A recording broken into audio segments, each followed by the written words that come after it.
வணக்கம் நேத்ரா நிகழ்ச்சியோடு இணைந்திருக்கின்றோம். இப்பொழுது இரண்டாவது விசேட நேர்காணல் பகுதிக்குள் வந்திருக்கின்றோம். வணக்கம் நேத்ரா நிகழ்ச்சியில் பல்வேறு விடயங்கள் குறித்து பேசுவோம், சமூக விடயங்கள் குறித்து பேசுவோம். அந்த வகையில் இன்றும் கூட ஒரு விசேடமான ஒரு நேர்காணல். ஒரு சமூகம் முன்னேற்றம் அடைவதற்கு அல்லது எழுச்சியை கொள்வதற்கு அல்லது அந்த சமூகம் குறித்து பலர் அல்லது பல விடயங்களை பேசுவதற்கு அந்த சமூகத்தின் அடிப்படை கட்டமைப்புக்குள் இந்த கல்வி இருக்க வேண்டும். கல்வியால் தான் ஒரு சமூகம் மேம்படும், எழுச்சி பெறும், அதே போல முன்னேற்றம் அடையும். இது மறுக்க முடியாத உண்மை.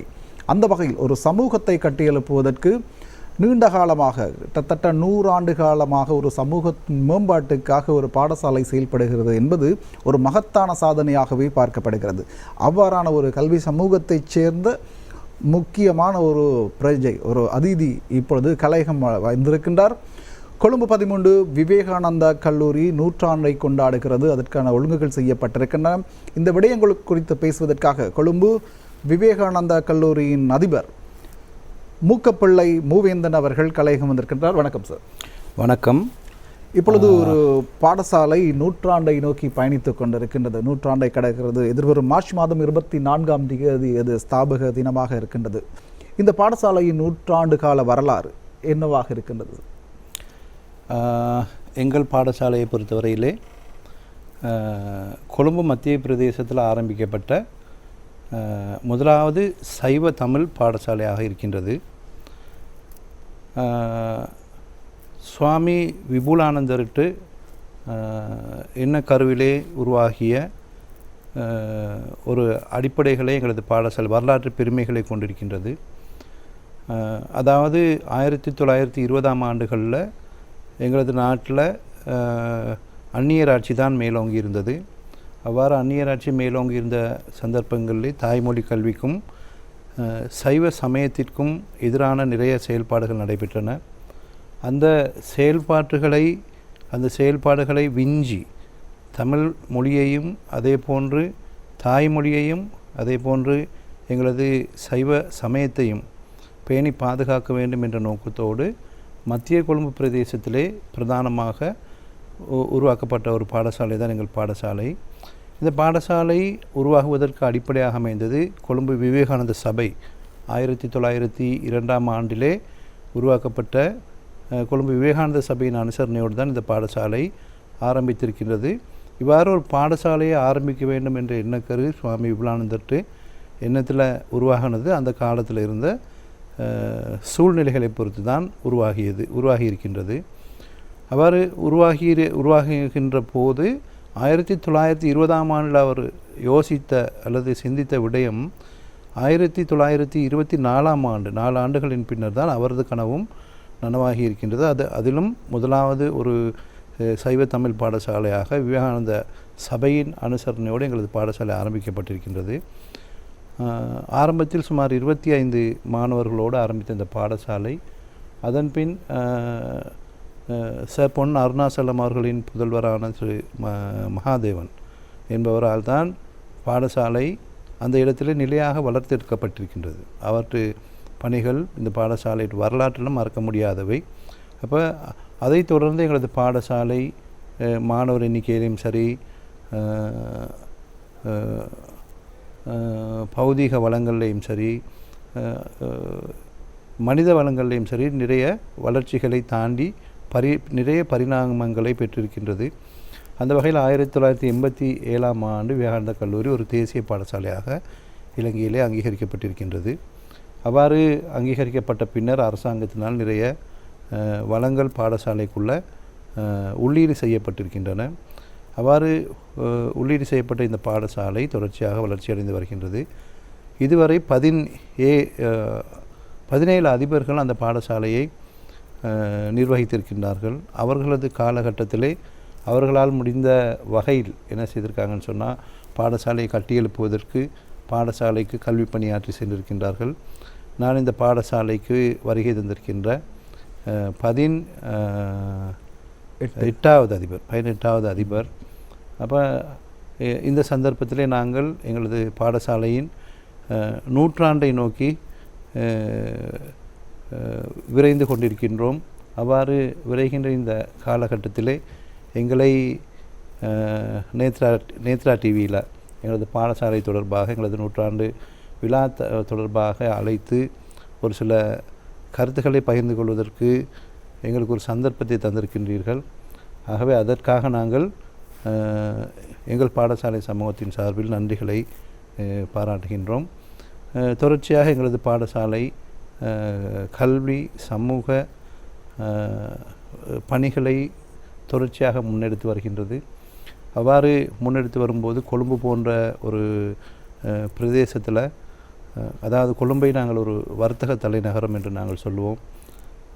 வர்த்தக தலைநகரம் என்பது கொழும்பை பொறுத்தவரையில் மிகவும் சரியான ஒரு காரியமாக நாங்கள் சொல்லலாம். என்னவென்றால் பிஸ்னஸ் மைண்டட் தான் கொழும்புக்குள்ளே நிறையா விஷயங்கள் இருக்குது. ஆகவே அத்தகைய ஒரு சூழ்நிலையை அடிப்படையாக வைத்துக்கொண்டு எங்கள் பாடசாலை கல்வி மற்றும் சமூக பணிகளை தரமாக ஆற்றி வருகின்றது.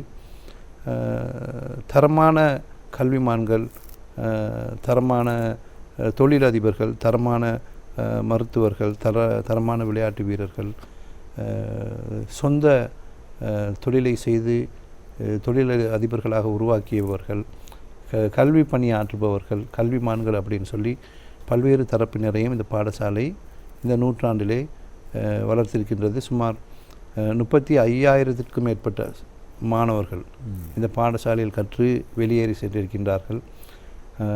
2,500க்கும் மேற்பட்ட மாணவர்கள் இந்த பாடசாலையில் தற்போது கல்வி கற்றுக்கொண்டிருக்கின்றார்கள் உயர்தரத்தில். அதே போன்று தரம் 1 முதல் உயர்தரம் வரை எங்களது பாடசாலையில் கலை, வர்த்தக, விஞ்ஞான பிரிவுகள் அனைத்தும் எங்களது பாடசாலையிலே காணப்படுகின்றன. அது மட்டும் இல்லாமல் எங்கள் பாடசாலை ஒரு சுவிசேஷமான ஒரு பாடசாலை. ஏனென்றால் கொழும்பில் எந்த ஒரு பாடசாலைக்கும் கிளை பாடசாலைகள் கிடையாது. எங்களது பாடசாலைக்கு வத்தளை பிரதேசத்திலே அருண்மாணிக்க வாசகம் இந்து கல்லூரி என்ற ஒரு கிளை பாடசாலை இருக்கின்றது. அந்த பாடசாலையிலும் 8 வரைக்கும் வகுப்புகள் நடைபெறுகின்றன. அங்கே 492 மாணவர்கள் கல்வி பயில்கின்றார்கள். 15 ஆசிரியர்கள் விவேகானந்தா கல்லூரியின் 15 ஆசிரியர்கள் அங்கே கடமையாற்றி கொண்டிருக்கின்றார்கள். அங்கேயும் தரம் 11 வரைக்கும் ஆரம்பிப்பதற்கான அனைத்து அனுமதிகளையும் கல்வி அமைச்சு வழங்கியிருக்கின்றது. ஆகவே இந்த 2 பாடசாலைகளையும் இணைத்து தான் எங்களது பாடசாலை சென்று கொண்டிருக்கின்றது.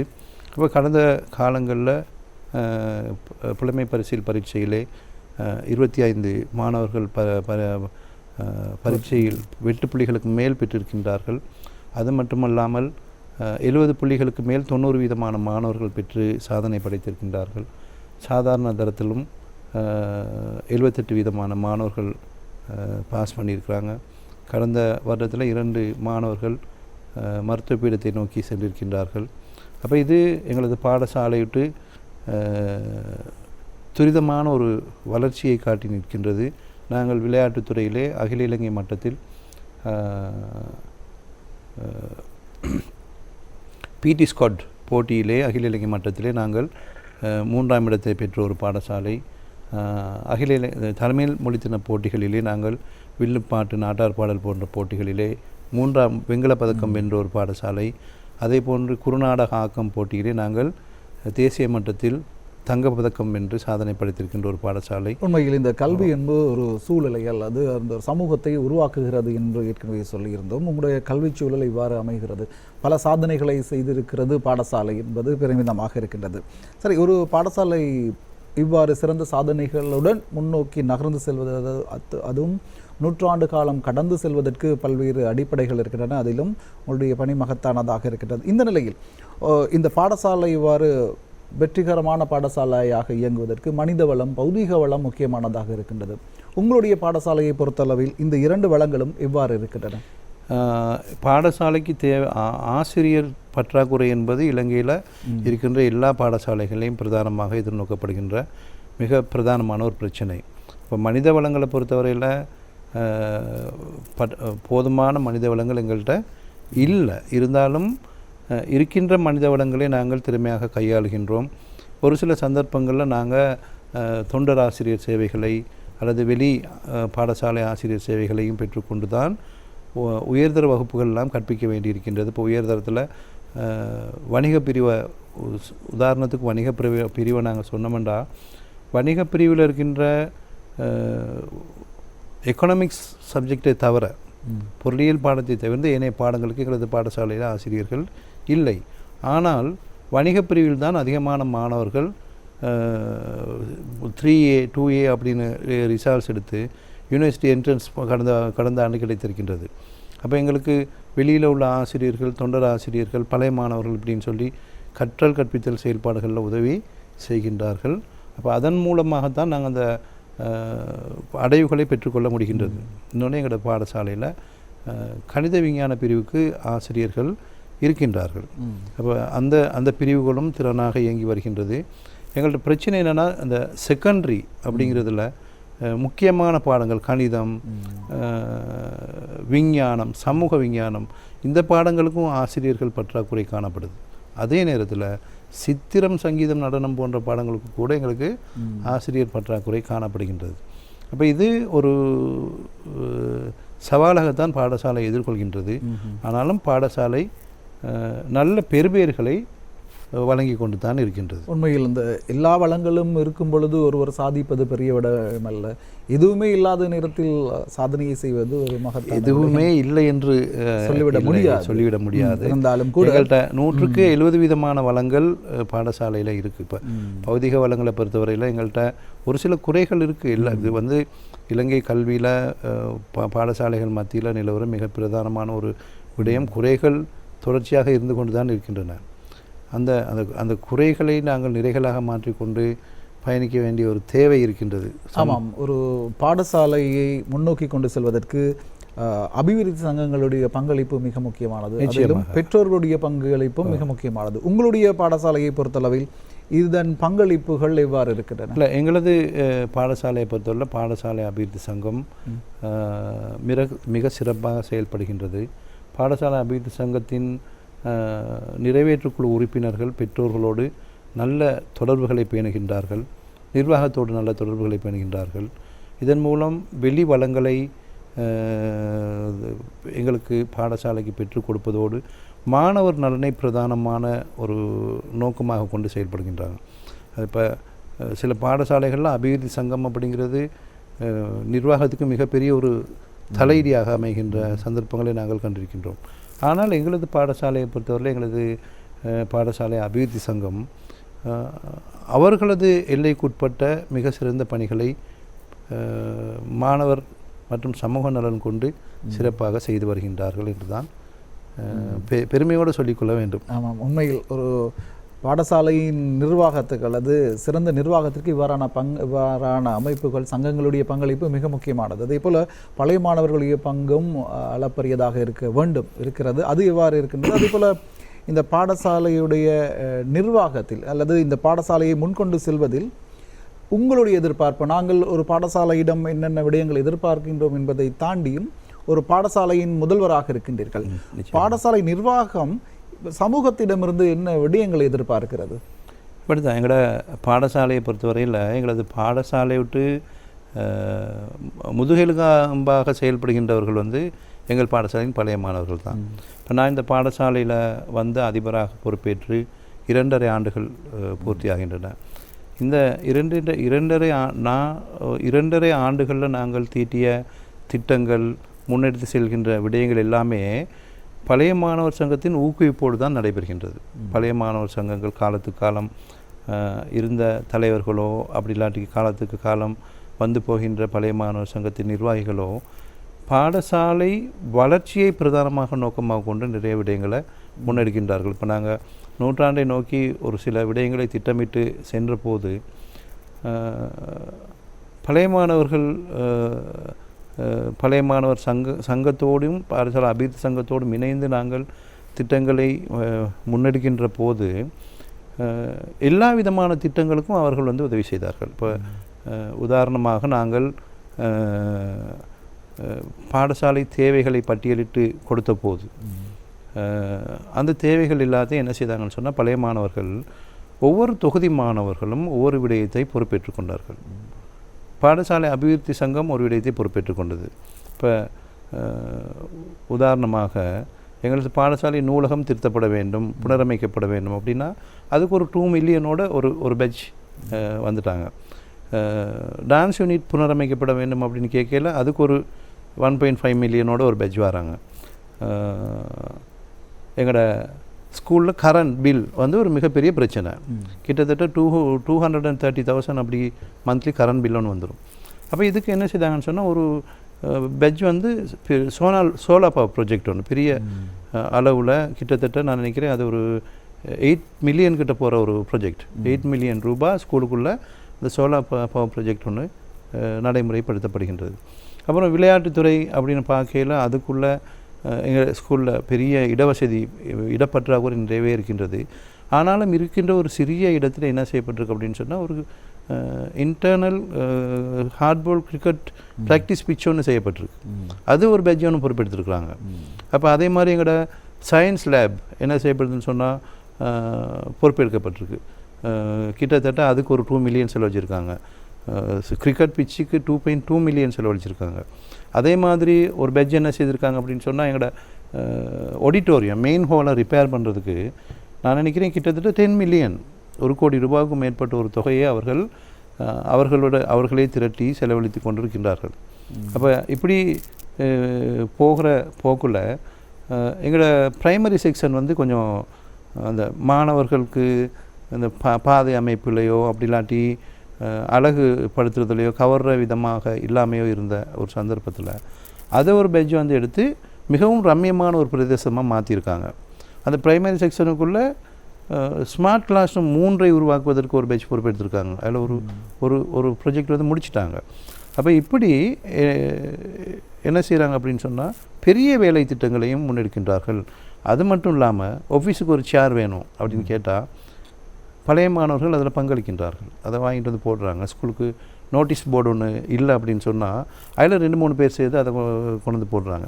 அப்போ இப்படி மிகப்பெரிய ஒரு எதிர்பார்ப்போட பாடசாலைக்கு எதையாவது செய்ய வேண்டும், பாடசாலையோட தேவைகளை நிறைவேற்ற வேண்டும் அப்படின்னு பழைய மாணவர்களும் எங்களோட பாடசாலை அபிவிருத்தி சங்கம் பிரின்சிபல் ஆஃபீஸை ஃபுல்லாக ரினோவேட் பண்ணி அதுக்கு ஏசி பண்ணுற ஒரு தேசிய பாடசாலையாக இருந்தாலும் பிரின்சிபல் பாடசாலை அதிபர் அலுவலகம் ஒரு சிறப்பான கட்டமைப்பில் இல்லை. அதை இப்போ இந்த கிட்டத்தில் மாற்றி நான் நினைக்கிறேன் அதுக்கு ஒரு 1.5 மில்லியன் கிட்ட செலவாகும். அப்போ அந்த வேலையை அபிவிருத்தி சங்க உறுப்பினர்கள் அவர்கள்ட்ட சொந்த காசை போட்டு செய்து கொண்டிருக்கிறாங்க. ஸ்கூலில் உள்ள அபிவிருத்தி சங்க நிதியில் கை வைக்காமல் அவர்கள் சொந்த காசை போட்டு பிரின்சிபலுக்கு ஏசி கொடுக்கணும் அப்படிங்கிற மாதிரி. இப்போ என் ஆஃபீஸில் இருக்கிற சேர் கூட பழைய மாணவர்கள் தான் எனக்கு நான் வந்து கேட்ட விஷயம் என்ன அப்படின்னு சொன்னால் 2013 ஆகஸ்ட் 24 நான் அந்த பாடசாலையில் அதிபராக பொறுப்பேற்றேன். நான் கேட்ட முதல் வேலை எனக்கு ஒரு கலர் பிரிண்டர் ஒன்று வேணும், ஒரு நல்ல சேர் ஒன்று வேணும் அப்படிங்கிறது தான். அப்போ அதை கூட அவர்கள் தான் என்ன செய்தாங்க அப்படின்னு சொன்னால் ஸ்கூலில் உடனடியாக ஒரு 2-3 டேஸில் கொண்டு வந்தாங்க சார் உங்களுக்கு சேர் அப்படின்னு. அது என்ன அப்படின்னு சொன்னால் அவர்கள் பாடசாலை நல்ல ஒரு நிலையில் இருந்த ஒரு பாடசாலை ஒரு சில காலகட்டங்களில் ஒரு வீழ்ச்சி போக்கில் போயிருச்சு. அதை விருத்தி செய்ய வேண்டும் என்ற நோக்கத்தில் நிறைய விடயங்களை பழைய மாணவர்கள் செய்து கொண்டு அப்போ அவர்களுக்கு ஒரு பெரிய எதிர்பார்ப்பு இருக்குது. என்ன அப்படின்னு சொன்னால் நாங்கள் இவ்வளோ தரோம், நீங்கள் எங்களுக்கு என்ன செய்யணும்னா கல்வி அடையும் மட்டத்தை சிறப்பாக தர வேண்டும் அப்படின்னு. அதுக்கும் நாங்கள் திட்டங்களை தீட்டி செயல்பட்டு கொண்டிருக்கின்றோம். அது மட்டும் இல்லை, இப்போ பழைய மாணவர்கள் எந்த ஸ்கூலில் அப்படி ஒரு விஷயம் நடக்குமோ எனக்கு தெரியாது. எங்களோட ஸ்கூலில் பழைய மாணவர்கள் என்ன செய்கிறாங்க அப்படின்னு சொன்னால் வருடாந்தம் ஆசிரியர்களுக்கு ஒரு ட்ரிப் ஒன்று அரேஞ்ச் பண்ணுவாங்க. கிட்டத்தட்ட 6 lakhs கிட்ட போகும், 6 லட்சம் கிட்ட போகும். அதில் ஆசிரியர்களுக்கு நல்ல ஒரு வேலை உணவு, நல்ல ஒரு ஹோட்டலில் போயிட்டு நல்லா என்ஜாய் பண்ணி பேர்ன் அவுட் பண்ணுறதுக்கான ஒரு மோட்டிவேஷன் ப்ரோக்ராமெல்லாம் செய்து அப்படி செய்கிற ஒரு பழைய மாணவர் தொகுதியும் எங்களது பாடசாலையிலே இருக்கின்றார்கள். அப்போ ஆசிரியர்களுக்கும் ஸ்கூலுக்கும் நாங்கள் இவ்வளோ செய்கிறோம், நீங்கள் எங்களுக்கு அடைவு மட்டத்தை அதிகமாக தர வேண்டும் அப்படிங்கிறது தான் அவங்ககிட்ட எண்ணம். இப்போ நாங்கள் அதுக்குரிய திட்டமிடலையும் சரியான ஒரு பயணம் சென்று கொண்டு தான் இருக்கின்றோம். அதற்கும் இப்போ மந்த்லி எக்ஸாமுக்கெல்லாம் அவங்க தான் கண்ட்ரிபியூஷன் செய்துக்கிட்டு இருக்கிறாங்க ஸ்கூலில். இந்த பழைய மாணவர்கள் இவ்வாறு செய்கிறார்கள், ஒரு பாடசாலை சமூகத்திடமும் இவ்வாறு எதிர்பார்க்கின்றார்கள், உங்களுக்கும் அந்த பொறுப்பு இருக்கின்றது. பழைய மாணவர்கள் குறித்து இவ்வளவு பேசிவிட்டோம். இப்பொழுது உள்ள மாணவர்கள், அதாவது இப்பொழுது கல்வி முறை மாற்றம் அடைந்து இருக்கின்றது. அதாவது ஒரு மனிதன் விருத்தி அடையும் பொழுது இந்த கல்வி வளர்ச்சியினால் அவர் விருத்தி அடைகிறான்.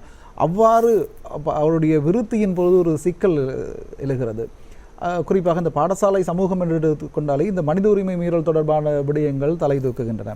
பழைய மாணவர்களுடைய பெருமை இவ்வாறு இருக்கின்றது. சமகாலத்தில் இவர்களை நிர்வகிப்பது அல்லது அவர்களை வழிநடத்துவதில் அதிபர் என்ற வகையில், ஒரு பாடசாலையின் முதல்வர் என்ற வகையில், அதுவும் நிறைய விடயம் கொழும்பு தலைநகரில் இருக்கின்ற இந்த பாடசாலை, அந்த சமூகம், இந்த மாணவர்கள் உங்களுடைய பார்வையில் எவ்வாறு இருக்கின்றார்கள்? இவ்வாறான ஒரு விடயம் என்ன அப்படின்னு சொன்னால், இந்த பாடசாலை வந்து கொழும்பு மத்திய பிரதேசத்தில் அமைந்திருக்கு ஒரு பாடசாலை. கொழும்பு மத்திய பிரதேசம் அப்படிங்கிறது நெருக்கமான குடியிருப்புகளை கொண்ட ஒரு பிரதேசம். இன்னொன்று, அந்த பாடசாலைக்கு ஸ்கெச்மெண்ட் ஏரியா அப்படிங்கிற எங்கேருந்து மாணவர்கள் வருகின்றார்கள் அப்படின்னு பார்த்தா வெள்ளம்பிட்டி ஏரியாவிலேருந்து வராங்க, கடுவேல ஏரியாவிலேருந்து வராங்க, அப்புறம் அந்த தமிழ்நாடு அப்படிங்கிற ஒரு ஏரியாவிலேருந்து வராங்க, இங்கிட்டு மட்டக்குடி ஏரியாவிலேருந்து வராங்க. இவர்கள் எல்லாம் இந்த ஏரியா வந்து முதலாவது குடியிருப்புகள் வந்து மிக நெருக்கமாக சிக்கலாக அமைந்த குடியிருப்புகள். அப்போ அந்த இடத்துல வந்து என்ன அப்படின்னு சொன்னால், இப்போ கொழும்பு பொறுத்தவரையில் நிறைய பாதுகாப்பற்ற அல்லது இந்த மாணவர்களுக்கு ஒவ்வாத விஷயங்கள் இருக்குது. அந்த விடயங்களிலிருந்து மாணவர்களை வெளிக்கொண்டு வருவதற்கான பல்வேறு பணிகள் பாடசாலையிலே செய்யப்படுகின்றது. நாங்கள் ஆசிரியர்களும் சரி, அதிபரும் சரி, சரியான ஸ்ட்ரிக்காக தான் எல்லா விடயத்தையும் நாங்கள் நடைமுறைப்படுத்துவோம். அப்போ மாணவர்கள் இப்போ விவேகானந்தா கல்லூரியை பொறுத்தவரையில் சிறப்பாக மாற்றம் அடைய ஆரம்பித்து விட்டார்கள். மாற்றம் அடைந்து கொண்டிருக்கின்றாங்க, மாறி இருக்காங்க. ஆகவே சமூகம் இப்போ எதிர்பார்க்குறது வந்து முதலாவது வந்து கல்வி விருத்தி, அது எல்லாத்துக்கும் மேலே ஒழுக்கமான ஒரு சமுதாயம், ஒழுக்கமான ஒரு மாணவன், அப்படி தானே? அப்போ அந்த விடயத்தை நோக்கியும் நாங்கள் மாணவர்களை அழைத்து கொண்டு தான் சென்று கொண்டிருக்கின்றோம். அப்போ எங்களோட ஸ்கூலுக்குள்ளே தேவையில்லாத பழக்க வழக்கங்களை ஆன விஷயங்கள் வந்து எங்களோட ஸ்கூலில் அறவே இல்லை. அது உண்மையிலேயே பெரிய தலைவலியாக இருந்தது ஒரு காலத்தில். இப்போ அப்படியான விஷயங்கள் எங்களோட ஸ்கூலுக்குள்ளே இல்லை. ஏன் அப்படின்னு சொன்னால், அது இந்த பாடசாலை அபிவிருத்தி சங்க நிறைவேற்றுக்குழு இறுக்கமான முடிவுகளை சில சந்தர்ப்பங்கள் எடுக்கிறது தான். ஆகவே விவேகானந்தா கல்லூரிக்குன்னு தனியான ஒரு பண்பாடு, மரபு, கலாச்சாரம் அப்படிங்கிற எல்லாத்தையும் ஒன்றிணைத்து நாங்கள் விவேகானந்தா காலேஜுக்குன்னு ஒரு தனியான ஸ்கூல் கல்ச்சர் ஒன்று உருவாக்குகிற ஒரு செயல்முறையில் நாங்கள் இப்போ ஒரு 50-60% வெற்றி கண்டிருக்கின்றோம். அது நிச்சயமாக ஒரு நல்ல பலனை தருகின்ற விடயமாக தான் இருக்கும். உண்மையில் ஒரு கல்வி வந்து ஒரு மாணவனுக்கு அல்லது ஒரு சமூகத்திற்கு ஒழுக்கத்தை போதிக்க வேண்டும், அல்லது ஒழுக்கத்தை அவன் கடைபிடிப்பதற்கு கல்வி வந்து மிக முக்கியமான ஒரு பங்கை வகிக்கிறது. அதில் நீங்கள் வெற்றி பெறும் 100க்கு 100% வெற்றி பெற வேண்டும். அடுத்ததாக இந்த நூற்றாண்டு பயணம், நீங்கள் நூற்றாண்டை நிறைவு செய்ய போகின்றீர்கள். அதற்கான ஒழுங்குகள் அல்லது என்ன நிகழ்வுகளை நீங்கள் விசேடமாக ஒழுங்கு செய்திருக்கிறீர்கள்? நிச்சயமாக நாங்கள் வந்து பிப்ரவரி மாதம் 1ஆம் தேதியிலிருந்தே எங்களது நூற்றாண்டு தொடர்பாக நிறைய வேலை திட்டங்களை நடைமுறைப்படுத்துகின்றோம். அதில் மார்ச் 24ஆம் தேதி எங்களது நூற்றாண்டு விழா நடைபெற இருக்கின்றது. அதிமேதிக ஜனாதிபதி அவர்களை நாங்கள் அழைப்பு விடுத்திருக்கின்றோம். அப்போ பிப்ரவரி 1ஆம் தேதி நாங்கள் நூற்றாண்டு மருதநோட்ட போட்டியை நடத்தியிருந்தோம். அதே போன்று பிப்ரவரி 8ஆம் தேதி மகிமை பொங்கல் என்ற ஒரு நிகழ்வை நடத்தி அனைத்து 100 பானைகளில் பொங்கல் வைத்து எங்களது நூற்றாண்டை நாங்கள் வரவேற்றிருந்தோம். இப்போ அடுத்து நாளைய தினம் அழைக்கப்பட்ட பாடசாலைகள், மேல் மாகாண பாடசாலைகளுக்கு இடையிலான உதைப்பந்தாட்ட போட்டிகளை நாங்கள் ஏற்பாடு செய்திருக்கின்றோம்.